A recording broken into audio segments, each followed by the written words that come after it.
Nós vamos falar aqui de um dos principais indicadores que o Warren Buffett usa para analisar empresas na Bolsa de Valores, que é o fosso competitivo. O Warren Buffett lá atrás listou aí quatro fossos principais que ele utiliza para poder analisar as empresas. Nós vamos expandir aqui nesse artigo desses 4 para 14. Por quê? O tempo mudou. Desde que o Warren Buffett analisou esses fossos lá atrás, as coisas mudaram, o mercado mudou completamente, surgiram novos fossos e é sobre esses fossos que eu tentei catalogar esses camaradas aqui pra gente, que a gente vai falar aqui hoje, né?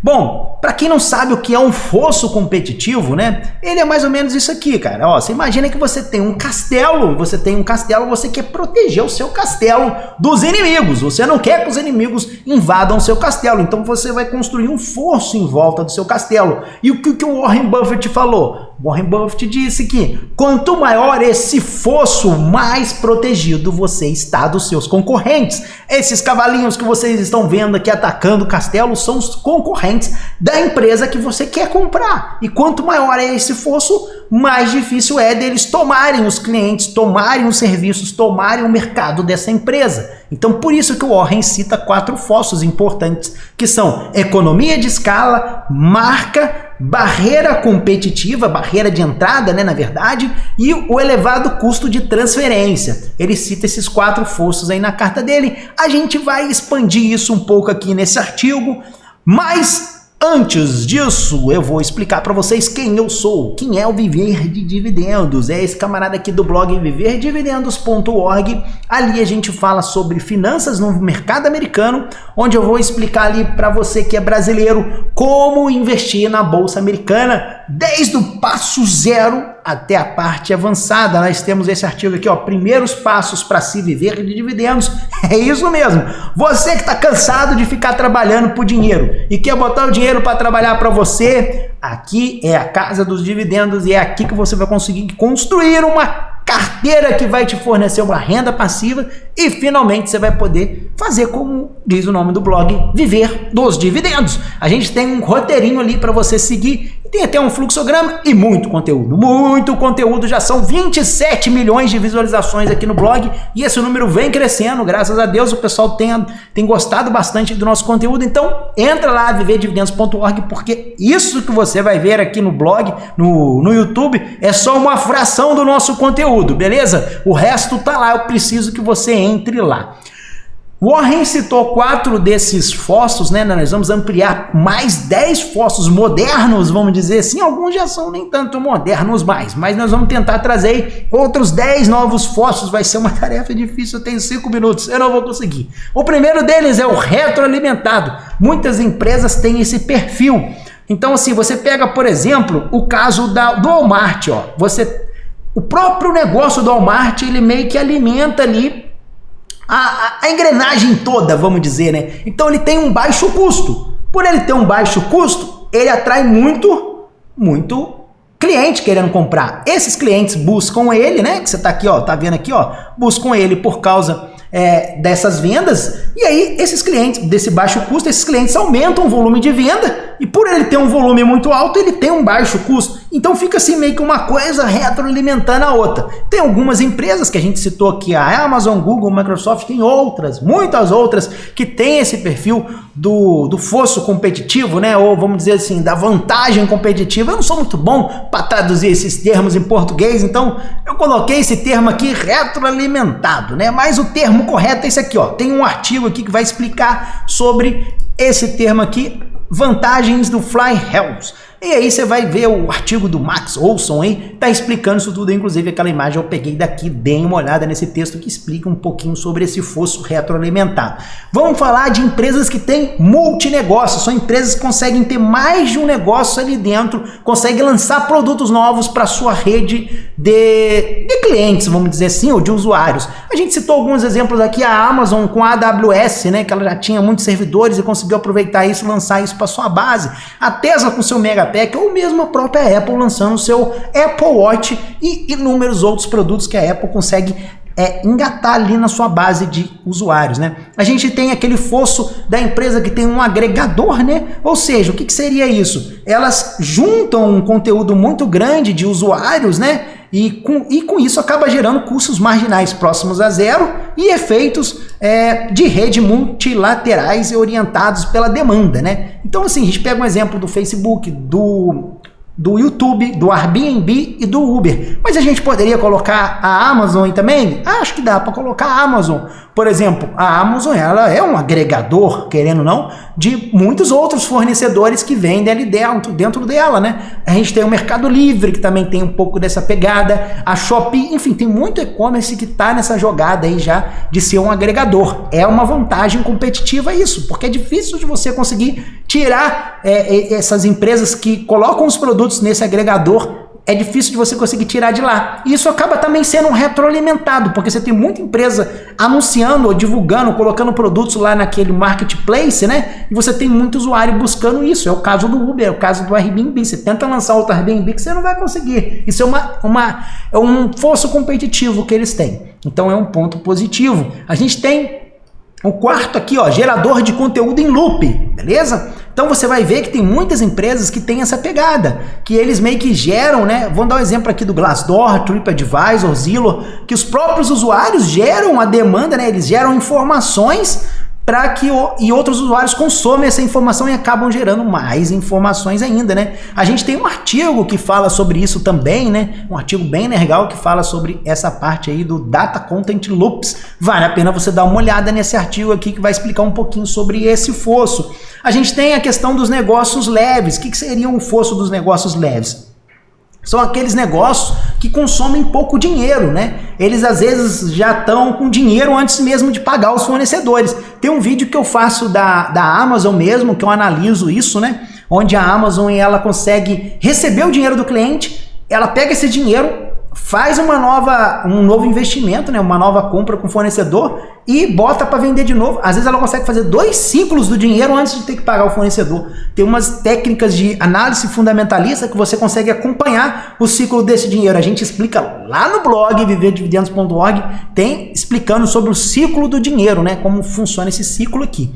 Beleza? A gente tem aí a parte do cultuada, né? Tem muitas marcas que já passaram dessa barreira de ser uma empresa, né, e se transformaram em algo mais, né? Eu nem citei exemplos porque basta você olhar nessas tatuagens aqui que você já vai ter bons exemplos disso, né? O Jorgemeister aqui, inclusive gosto muito do Jorgemeister.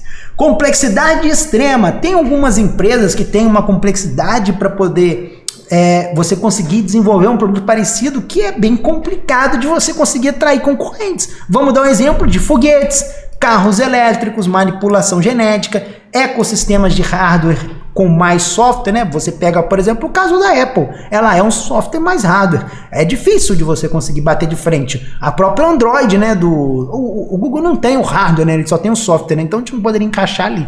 Mas enfim, você pega ali a Tesla, né? Dos carros elétricos, é um exemplo ali. Então tem muitas empresas com essa pegada encaixando nesse fosso, né?